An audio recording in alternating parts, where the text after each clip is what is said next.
Hola, buenas noches a todos. Vamos a esperar que se conecte más gente.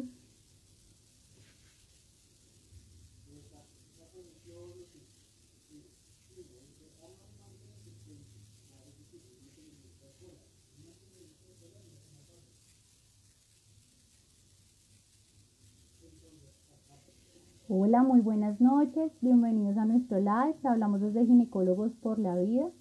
Yo soy la doctora Andrea Catalina Avellaneda, soy especialista en medicina materno-fetal, miembro de Ginecólogos por la Vida y el día de hoy estamos vestidos de rosa porque vamos a hablar de un tema muy especial a propósito del mes rosa que es el mes de octubre.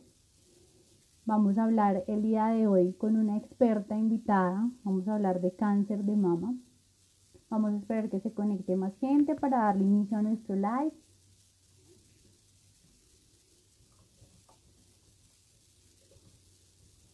Importante, si tienen alguna pregunta en el transcurso de nuestro envío, pueden dejarla y se la hacemos a nuestra experta invitada.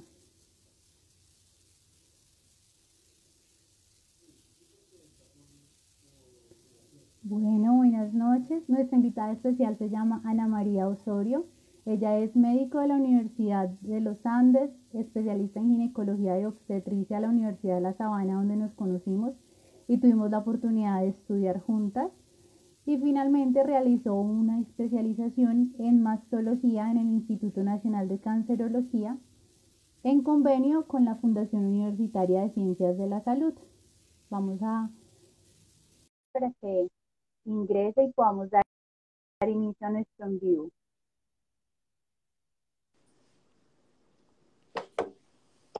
Hola, Ani. Hola, buenas noches, ¿cómo estás? Bueno, les presento a todos nuestros seguidores a la doctora Ana María. Dentro de nuestros seguidores tenemos seguidores médicos, médicos en formación y pacientes en general. Entonces queremos hablar un poco en palabras muy sencillas para que todos podamos entender en un mensaje claro. Y lo más importante es que si ustedes, nuestros seguidores, tienen alguna duda en el transcurso del live, nos lo vayan dejando, por favor, en sus comentarios. ¿Cómo estás, Ana María? Muy bien, Andrea, muchísimas gracias a Ginecólogos por la Vida, a ti, Ana Carolina, obviamente por la invitación. Para mí, pues es un gusto estar acá, sobre todo contigo, que como ya lo dijiste, estudiamos juntas y empezamos esta carrera desde cero, desde chiquitas, entonces qué bueno poderlos acompañar y poderles compartir algo de lo que me apasiona tanto. Muchas gracias a ti, Ana María, por aceptar nuestra invitación, por sacar tiempo de tu agenda para compartirlo con nosotros. Primero que todo, queremos hablar del cáncer de mama en general. Luego, sí queremos hacer un énfasis un poquito más en el cáncer en el embarazo. Entonces, ¿qué te parece si arrancamos? Sí, perfecto. Muy bien, arranquemos. Entonces, estamos vestidos de rosa, como le estaba comentando a todos, porque este es el mes de octubre, el mes rosa, donde celebramos la sensibilización, el tamizaje precoz, el diagnóstico, el tratamiento y todo el manejo que se le da al cáncer de seno.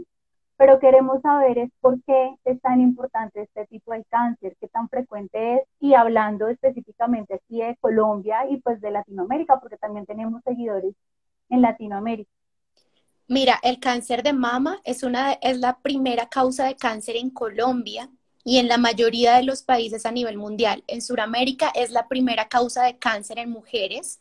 Tiene una incidencia en Colombia de 44.1 por cada 100.000 habitantes. Y hay dos cosas que yo quiero resaltar y que son bastante importantes. Las últimas estadísticas que tenemos son de 2018.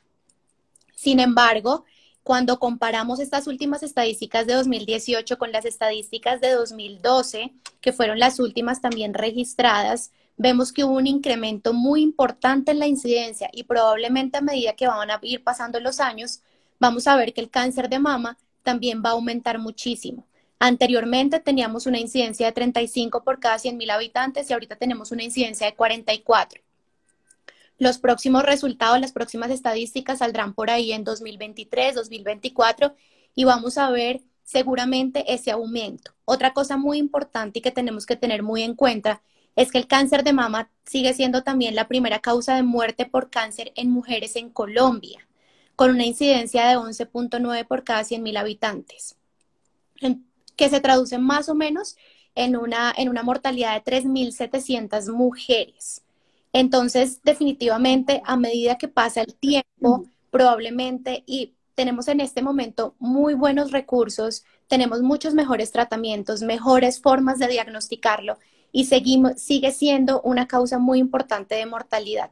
Entonces, pues la idea es tratar de detectarlo más temprano para que podamos impactar muchísimo más en la mortalidad de las pacientes. Con esto que acabas de mencionar es súper importante resaltar que a pesar del estado de pandemia que estamos viviendo, con todo esto del coronavirus, pues el cáncer definitivamente no para.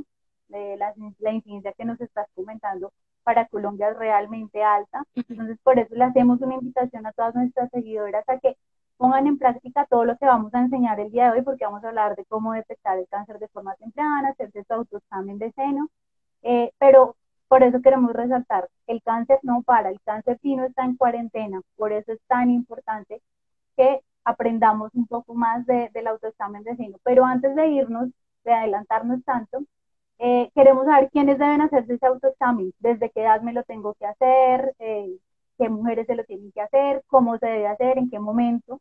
Mira, el autoexamen debe realizárselo todas las mujeres a partir de los 20 años.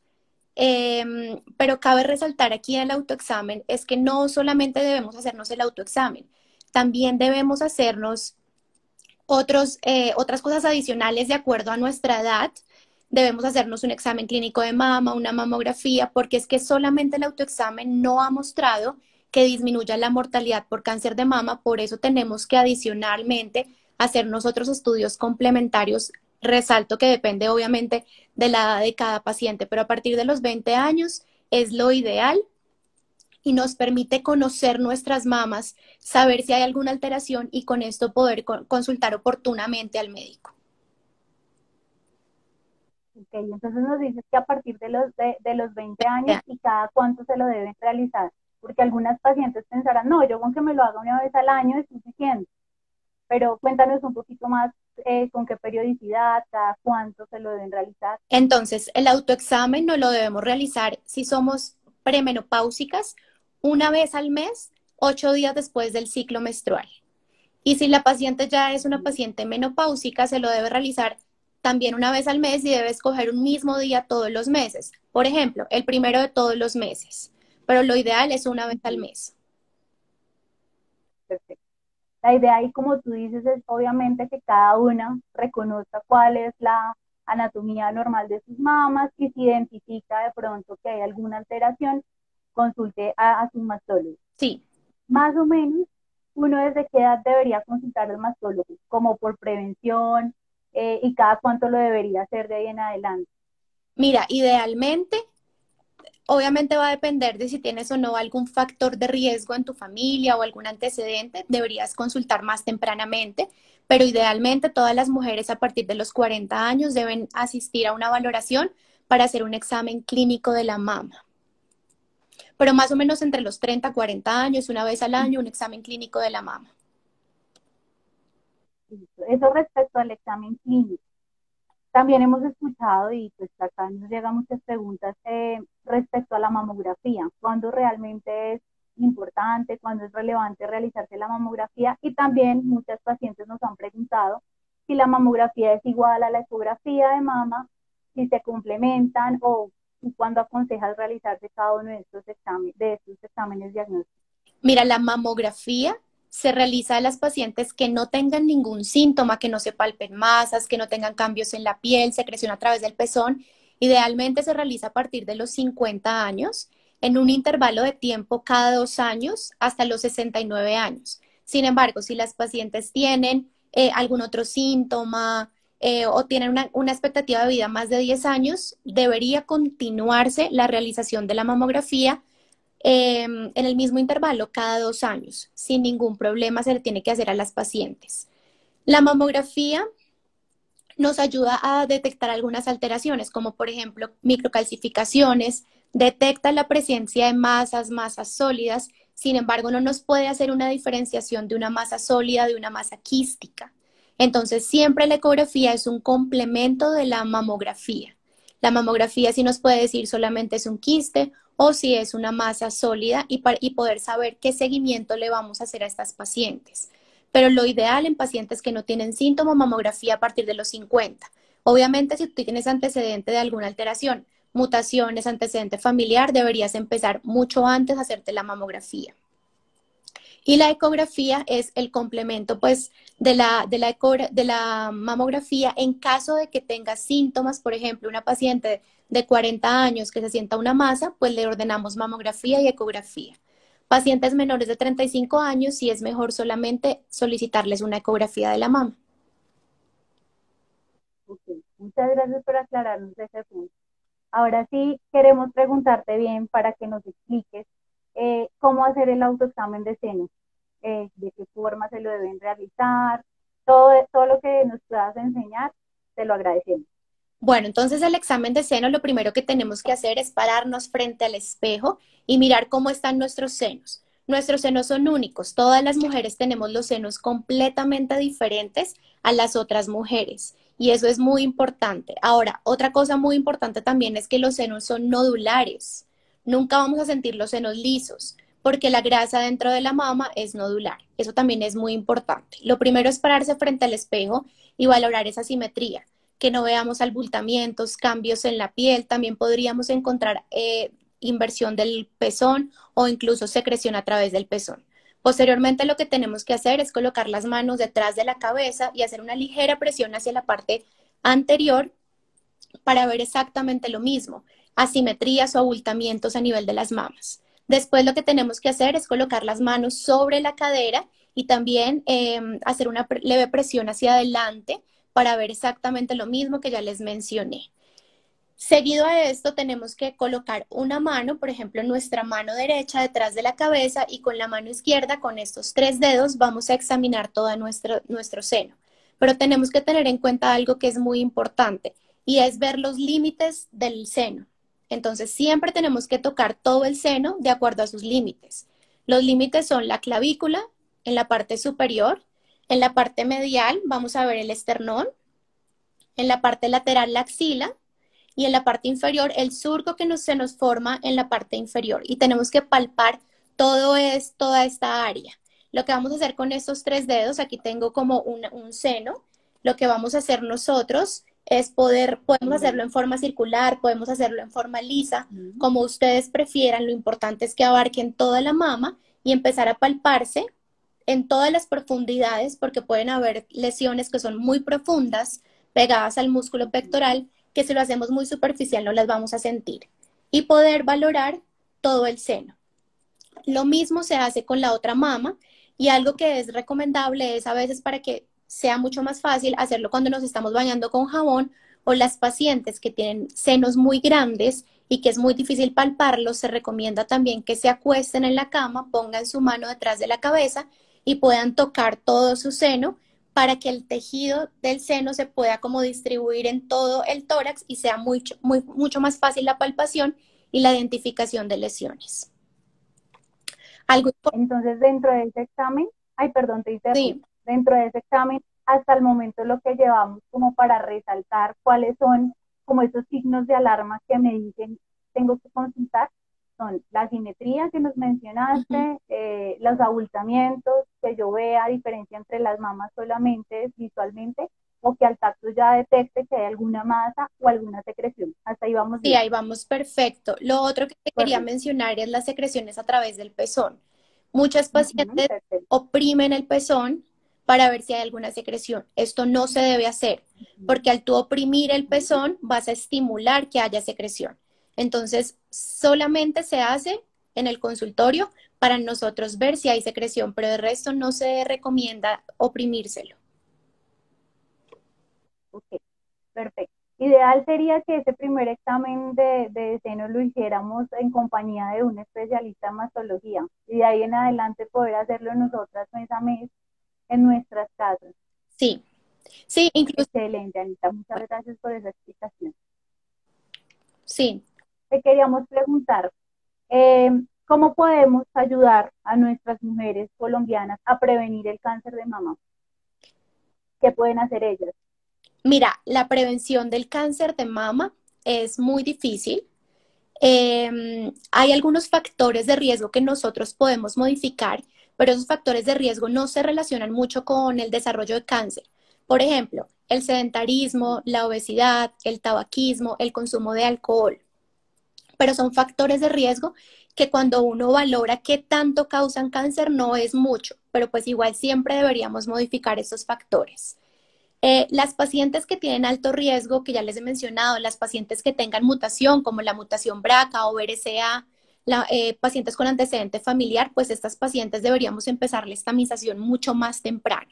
Pero algo que les quiero mencionar es que el 80% de las pacientes con cáncer de mama no tienen ningún factor de riesgo.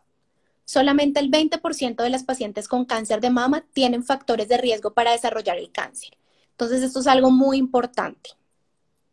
Como ese 80% no tiene ningún factor de riesgo, pues es difícil prevenirlo, pero ¿qué podemos hacer? Una detección temprana, poder identificar muy pronto la enfermedad para poder intervenir a esa paciente, para poderle ofrecer un tratamiento oportuno. Y cómo también hacemos una detección temprana, con tamización definitivamente con mamografía. Lastimosamente en Colombia la tamización con mamografía todavía está muy baja, entonces lo que tenemos que apostarle definitivamente es a incrementar la cobertura de tamización por lo menos a un 70%. Ahorita estamos en un 32 a 57% de cobertura de mamografía, que es bajito, y pues obviamente esa cobertura depende de tú dónde lo mires, si son personas de bajos o de altos ingresos. Claro que sí. Importante resaltar que aunque no hay ningún factor de riesgo así que tú puedas modificar, sí es importante tener un estilo de vida saludable, sobre todo ya que vamos a pasar a un tema muy importante y es hablar del embarazo con el diagnóstico de cáncer de mama. Sí. Entonces, ¿qué te parece si ya pasamos a ese blog? Perfecto, claro que sí. Listo.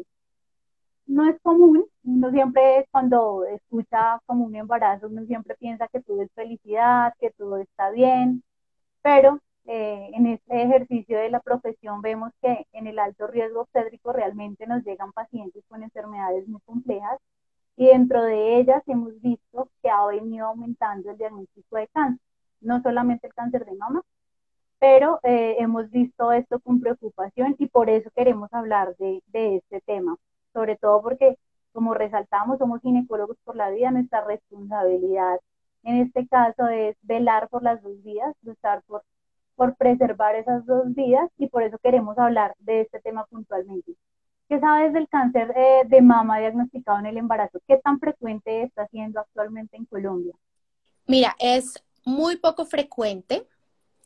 Si nosotros vemos los estudios mucho más antiguos, nosotros veíamos que era mucho menos frecuente de lo que es ahorita incluso, cerca de 2.2 por cada 10.000 embarazos, que es en realidad muy bajito. Sin embargo, a medida que ha pasado el tiempo y las mujeres actualmente tenemos hijos mucho más tarde, pues ese incremento, hemos visto ese incremento de cáncer asociado a embarazo. Entonces, actualmente tenemos una incidencia de 1 por cada 1.000 embarazos. ¿Qué pasa también y que es importante resaltar cuando hablamos de cáncer de mama y embarazo? Es que el diagnóstico siempre es mucho más tardío, porque las pacientes, los senos van a cambiar por los cambios fisiológicos normales que ocurren durante el embarazo. Los senos se van a sentir mucho más edematizados, mucho más nodulares, que era lo que yo les mencionaba previamente. Aquí se los puedo mostrar. Los senos son así, llenos de grasita, entonces se va a sentir mucho más esa nodularidad, que va a ser difícil que nosotros podamos identificar la presencia de masas. Y adicionalmente a eso, también es muy importante que las pacientes confunden los síntomas normales del embarazo. Por ejemplo, confunden que se edematizó el seno y piensan que eso es normal, o tienen algún cambio en la piel, piensan que eso es normal y no es por un cáncer. Entonces van a consultar mucho más tardíamente por cambios a nivel de los senos. Dentro del embarazo es importante resaltar que se puede presentar secreción durante, sobre todo el segundo y tercer trimestre del embarazo. Pero tú, ¿qué tipo de secreciones nos dices? No, eso es un signo de alarma, tienes que consultar al mastólogo. ¿O qué tipo de alteraciones al explorarse encuentras que tienen que consultar al mastrólogo?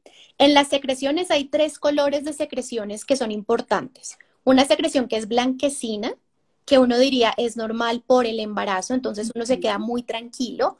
O esa secreción blanquecina también se da por la expresión del pezón de las pacientes voluntariamente o porque piensan que deberían realizarlo. El otro tipo de secreción es una secreción que es un poco más amarillenta, que se da por dilatación de los ductos que están cerca al pezón, que es una ectasia ductal. Y por último tenemos una secreción que es la que nos preocupa mucho, que es una secreción que la llamamos cristal de roca o una secreción serohemática. Toda paciente con secreción serohemática, con secreción así como cristal de roca que es blanquecina, Transparente. transparente, entonces O deberíamos, con pintas de sangre para aclarar a nuestros o con pintas, seguidores no médicos. gracias, o con pintas de sangre, todas estas pacientes deben consultar inmediatamente, siempre, siempre, con ese tipo de secreciones. La secreción sobre todo sanguinolenta. Es, Otros signos de alarma que nos preocupan, cambios en la piel, como por ejemplo piel de naranja, que la piel esté roja, como si tuviera una infección, que esté dematizada, ulceraciones, cambios en el complejo areola-pezón, inversión del pezón o también que se vea como el pezón descamado. ahí me surge una pregunta súper importante y es respecto al autoexamen de seno. Tú nos mencionas, obviamente, todos estos cambios fisiológicos. Entonces, en el embarazo, ¿cómo debemos hacer esa autoexploración? Además, teniendo en cuenta que el embarazo dura en promedio 40 semanas y que adicional viene un periodo de lactancia que también tiene unas características particulares donde cambian la anatomía del seno y que puede durar hasta 2, 3 años. Entonces ahí las mujeres cómo deben hacer su autoexploración o qué nos aconsejas respecto al tamizaje, al seguimiento y a la búsqueda de signos que nos puedan sugerir cáncer de mama. El seguimiento debe ser exactamente igual en una paciente embarazada y en una paciente lactante versus una paciente que no está embarazada. Se debe realizar una vez al mes. Como no tenemos la menstruación, pues escojamos siempre el mismo día para poder realizarlo, pero no debemos omitirlo porque lo que te mencionaba antes, eso nos ayuda a autoconocernos. A pesar de que hay muchos cambios, pues tú vas a conocer qué cambios van a ir ocurriendo y puedes llegar a identificar algo que no sea normal. Si si encuentras algo que después vas al médico y te dicen que es normal, pues yo creo que es mucho mejor consultar, a pesar de que no tengas en realidad nada a nivel de la mama, a Es dejarlo verdad. pasar en el tiempo.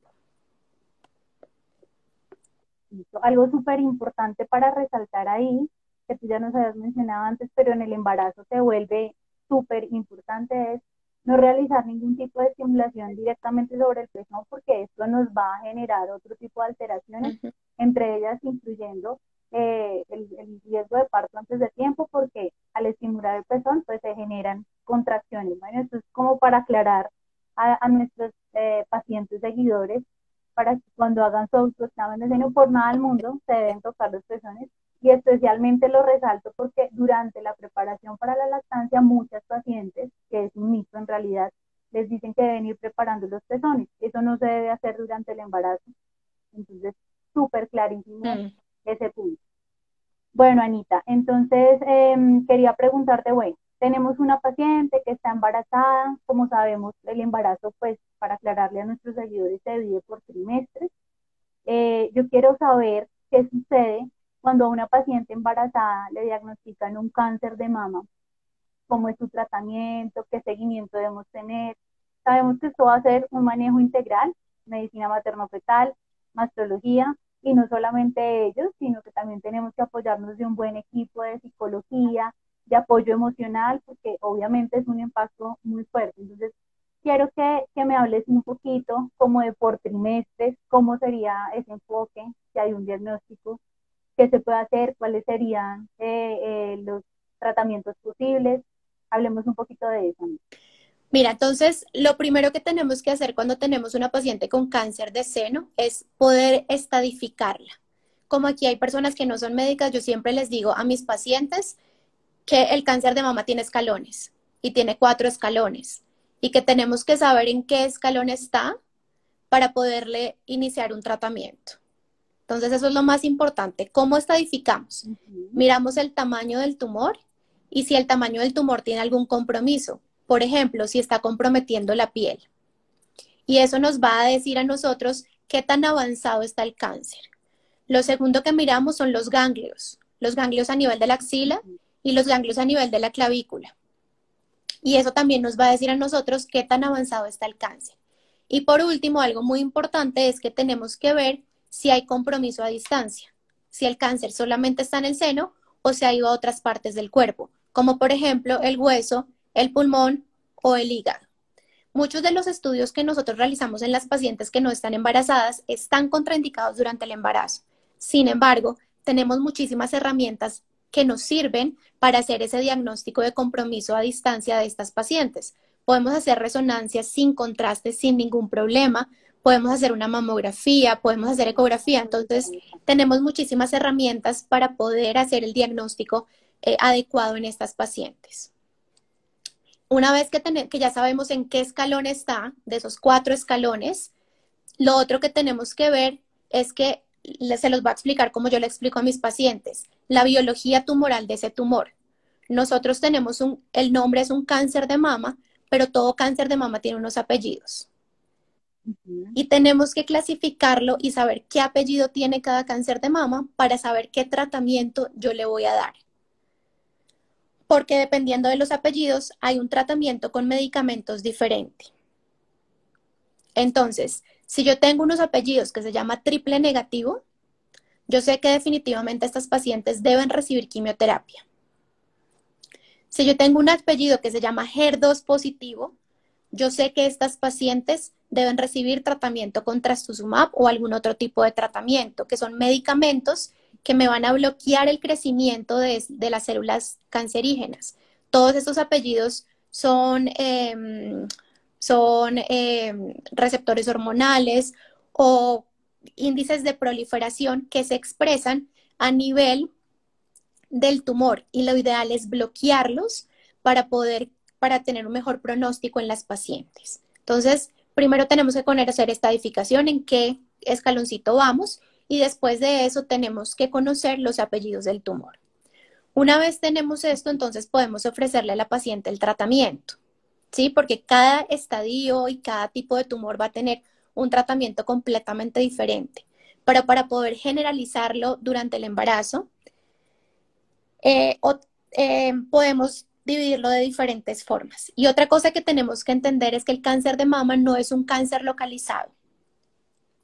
Hace muchos años nos dimos cuenta en los diferentes estudios que el cáncer de mama es una enfermedad sistémica. Entonces, con operar a la paciente solamente no vamos a lograr un tratamiento adecuado. Tenemos que dar un tratamiento multidisciplinario que incluye medicamentos, pueden ser quimioterapias, pueden ser medicamentos hormonales, cirugía y posteriormente radioterapia, para poder tratar a estas pacientes y mejorar su supervivencia a largo plazo y su pronóstico a largo plazo. Si la paciente necesita quimioterapia, lo ideal es administrar la quimioterapia en segundo trimestre. A partir de segundo trimestre, en primer trimestre la quimioterapia tiene muchísimo riesgo de causar alteraciones al feto. Cerca de un 10 a 20% puede causarle alguna alteración.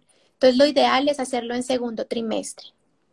Después de terminar la quimioterapia, si necesitamos operar a la paciente, es muy controvertido el tipo de cirugía. Vamos a depender, la orientación de la cirugía depende del trimestre en el que la paciente esté. ¿Por qué? Porque si nosotros hacemos una mastectomía, que es retirar todo el seno, puede que no necesitamos darle radioterapia a la paciente. Pero si nosotros hacemos una cirugía conservadora, que solamente es quitar un pedazo del seno, siempre vamos a necesitar radioterapia. Y la radioterapia está contraindicada durante el embarazo. Entonces, lo ideal es, la elección, lo ideal es hacer mastectomía. Por otro lado, nosotros siempre tenemos que manejar la axila. Nosotros siempre tenemos que hacer una cirugía en la axila. Podemos hacer una biopsia sacando solamente un ganglio de la axila o podemos sacar todos los ganglios de la axila. También es bastante controvertido hacer solamente la biopsia por el tipo de medicamento que nosotros administramos. Entonces, lo ideal es hasta sacar todos los ganglios para evitar ese tipo de medicamentos. Entonces, en resumen, primer trimestre podríamos operar sin ningún problema, idealmente hacerle una mastectomía porque está contraindicada la radioterapia. Segundo trimestre, si necesitamos, ya podemos iniciar quimioterapia y podemos operar. Y tercer trimestre, podríamos también administrar quimioterapia y podríamos operar también sin problema a la paciente. Listo, perfecto. Entonces, con todo lo que nos estás diciendo, quiero que me aclares entonces si el impacto del embarazo en sí tiene algún cambio en el pronóstico del cáncer de mama. Esa es una muy buena pregunta y absolutamente ninguno. El embarazo no es un factor de mal pronóstico ni va a empeorar el cáncer. Son cosas independientes, completamente diferentes, pero el embarazo no va a afectar absolutamente nada al cáncer, no va a afectar su pronóstico y no va a hacer que la mujer tenga más mortalidad a futuro tampoco. Entonces, no habría ningún problema. Tenemos muchísimas opciones de tratamiento para las pacientes que están embarazadas para poder continuar su embarazo y poderles brindar un tratamiento para su cáncer. Como tú lo dijiste, es un manejo multidisciplinario porque muchos de los medicamentos que utilizamos pueden generar ciertas alteraciones, como por ejemplo disminuir la cantidad de líquido amniótico, pueden hacer que el bebé crezca un poquito menos, entonces necesitamos hacer un seguimiento estricto, pero el embarazo no va a alterar el pronóstico del cáncer. Exacto. Me encanta que resaltes eso y esa es la idea, que nosotros nos formemos en diferentes especialidades, porque nuestra idea siempre va a ser trabajar por el bien de esas dos vidas y vamos a seguir trabajando medicina materno-fetal con el seguimiento del bebé, el apoyo obviamente desde otros puntos de manejar otros puntos de factores de riesgo y parte nutricional que se va a ver afectada igual por el diagnóstico de cáncer, el seguimiento sobre todo el crecimiento y como tú lo mencionabas del líquido amniótico. La idea es llevar a estos bebés a término lo que más se pueda y que obviamente ustedes nos brinden todo su tratamiento. Y algo muy importante para resaltar es que el impacto en la salud mental del cáncer de mama en cualquier mujer no esté embarazada, pues es un impacto bastante importante que uno se debe apoyar no solamente de su parte espiritual, sino de profesionales en psiquiatría, psicología, todas estas terapias que nos ayudan. Y importante, muy importante resaltar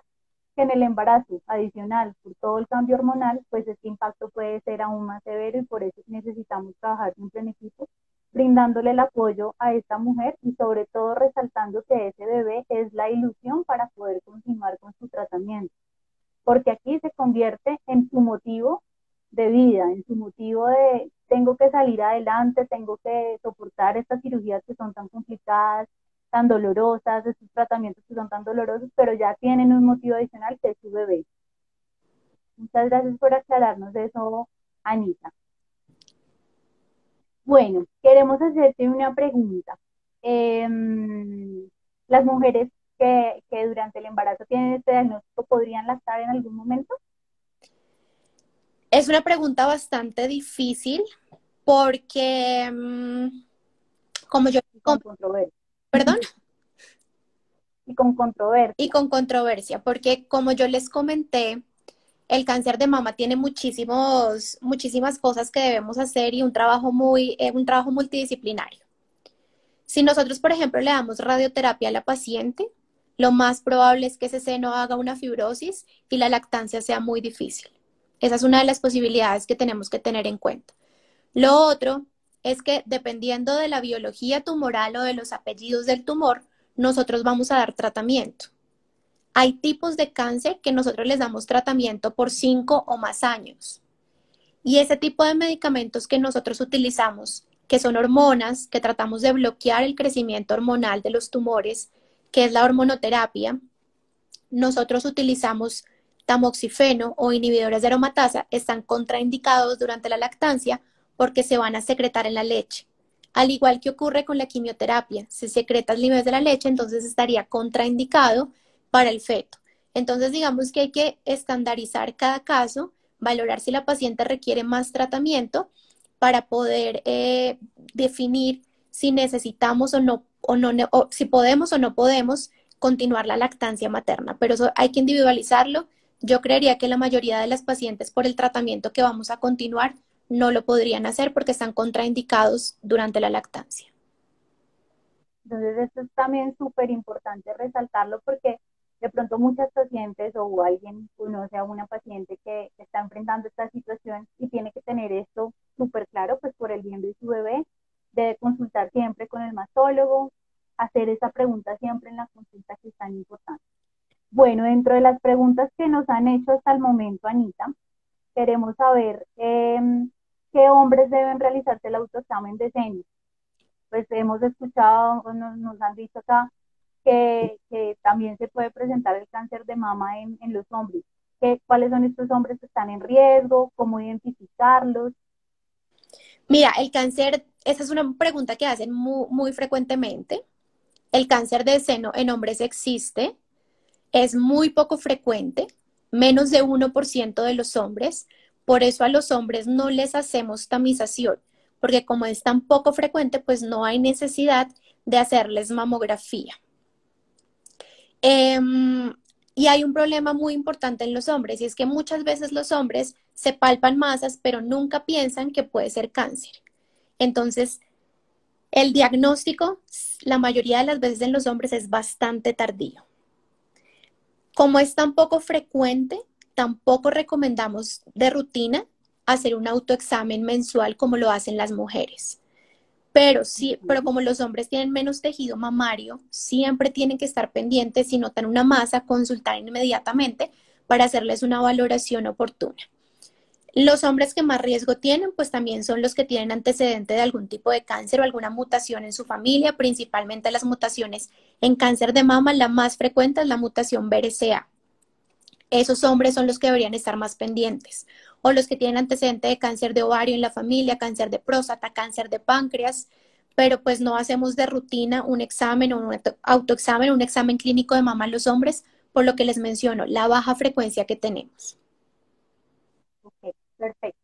Nos preguntan también qué otros síntomas se puede presentar para cáncer de mama, aparte de los signos físicos que tú ya nos explicaste y de las cosas localizadas en las mamas. ¿Qué otra cosa puede sentir esa paciente que la haga alarmar? Mira, quiero resaltar esto porque una causa de consulta muy frecuente de mastología es la mastalgia, que es el dolor en las mamas. Es bastante frecuente y las pacientes van muy asustadas porque piensan que el dolor está relacionado con cáncer. Entonces, algo que les quiero mencionar es que solamente el 5% de las pacientes con cáncer tienen dolor. O sea, casi ninguna paciente con cáncer tiene dolor. Desafortunadamente, porque si la paciente tuviera dolor, pues consultaría oportunamente. Es algo desafortunado, pero entonces eso es algo importante porque es una de las causas más frecuentes de consulta. Dentro de lo que se pueden encontrar, que ya te mencioné, principalmente es la sensación de masa, los cambios en la piel de naranja es muy importante. Que uno se sienta algo diferente en los senos, por ejemplo, mis cuadrantes superiores siempre tienen que ser igual los dos, entonces si yo siento que hay algo diferente en uno, solamente con eso ya debería consultar. Pero creo que los mencionamos ya la mayoría durante la charla. Correcto, está muy bien. Nos hacen una pregunta aquí nuestros seguidores que dicen, una masa del tamaño aproximado de un frijol asociada a prurito puede ser un signo de alarma para cáncer de mama. ¿Debo consultar? Solo con tener la masa ya deberíamos hacernos una mamografía y una ecografía. Solamente con tener esa masa ya es un signo de alarma que definitivamente nos hace consultar. La piquiña, picazón en los senos también es muy frecuente, pero no se relaciona con cáncer, no es algo que uno le haga sospechar. Y también es una cosa muy frecuente que nos comentan las mujeres. Entonces, lo que uno les recomienda es medidas para disminuir eso. Entonces, lo principal es brasieres de algodón. El brasier se lava por separado de toda la ropa, se lava con agua caliente, con un jabón muy neutro. Y tratar de evitar productos a nivel de las mamas como cremas que sean muy fuertes o como jabón, preferiblemente no, porque la piel es en verdad muy delicada. Solamente esa picazón no le preocupa a uno, pero si ya hay cambios en la piel, como por ejemplo una alergia, ronchitas, un rash, descamación, ya debería consultar para iniciar tratamiento.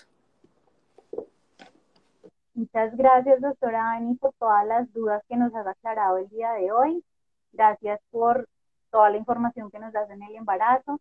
Este live va a quedar guardado. Si tienen de pronto alguna pregunta que quieren hacerle a la doctora Ana María, nos pueden escribir por nuestro mensaje directo que nosotros con gusto la comunicaremos. No sé si quieras contarnos algo adicional, Anita. Creo que ya todo está dicho. Sí, no, yo creo que lo más importante, tanto en cáncer de mama y embarazo, como creo que en cáncer en general, tenemos que, lo que ya les había dicho y recalcarlo, tenemos que apostarle a la detección temprana. La mayoría de nuestros pacientes, cerca de un 25% de las pacientes están llegando en estadio que se llama un estadio 3B, un estadio muy avanzado. 18% de nuestras pacientes ya llegan con enfermedad metastásica, entonces definitivamente creo que es una concientización, poder incrementar la cobertura de la mamografía, pero no solo es la cobertura, sino que nos comprometamos a que la calidad de las imágenes también sean muy buenas, que sean leídas por una persona experta y que sean hechas en un buen sitio con todas las medidas de calidad para que podamos hacer un diagnóstico oportuno. ¿Qué nos espera para el futuro? También es una pregunta muy interesante. Y es que no podemos alejarnos de la pandemia que tenemos en este momento y definitivamente se ha retrasado el tratamiento de las pacientes y se ha retrasado el diagnóstico temprano de las pacientes. Entonces, ¿qué vamos a ver más adelante y qué vamos a ver desafortunadamente? Probablemente vamos a tener un incremento en la mortalidad de nuestras pacientes por cáncer de mama. El próximo año seguramente eso lo veremos y los diagnósticos desafortunadamente van a ser muy tardíos. Los tratamientos se han modificado tratando pues de evitar el contagio de nuestras pacientes. Ya lo estamos viendo, ya estamos viendo casos bastante avanzados por un diagnóstico tardío por la pandemia. Es importante aquí recordar que la pandemia, digamos, no tiene una fecha de vencimiento. No sabemos realmente cuánto tiempo va a durar todo este tema del coronavirus. Como vemos, cada vez encontramos el rebrote, encontramos que de nuevo toca confinarnos. Entonces acá es súper importante aclarar y volver a resaltar que ya habíamos dicho desde el comienzo, el cáncer de mama, él no está en cuarentena. Por eso le aclaramos a nuestra seguidora María P, que nos pregunta que si con el tema del COVID y evidencia la aparición de un bulto pequeño es importante consultar o debe esperar hasta que pase la pandemia. Es importante consultar. Es importante que sigas obviamente todas las medidas de bioseguridad, pero que sobre todo no dejemos pasar estos signos de alarma, porque como dijo la doctora Anita, podemos presentar una alta mortalidad, no por el COVID, sino por el cáncer de mama en los próximos años. Sí. Bueno, Anita, muchas gracias por tu tiempo. No, recordemos que es el cáncer más frecuente en mujeres y probablemente lo seguirá siendo por mucho tiempo. Y recordemos que lo podemos prevenir, que es triste que en Colombia los dos cánceres más frecuentes sean el de mama y el de próstata, que tenemos formas de detectarlo tempranamente. Entonces, pues tratemos como de todos poner nuestro granito para que esto disminuya muchísimo y sobre todo disminuya la mortalidad. Por la invitación a Ginecólogos por la Vida, me parece que es muy importante. Gracias a Ana Carol por...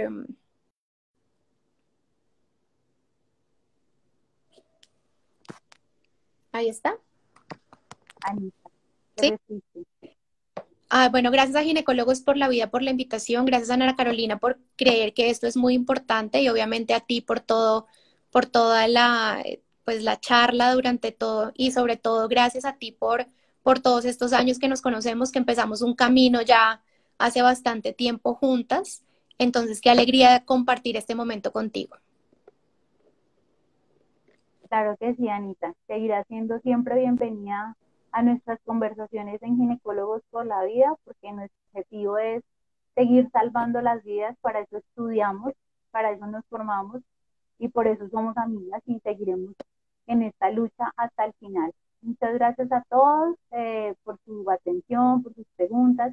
Si tienen de pronto alguna pregunta adicional que se les haya olvidado realizar o de pronto las personas que ven este en vivo ya en las historias, nos la pueden dejar por mensaje directo que nosotros con gusto vamos a estar respondiendo todas estas dudas.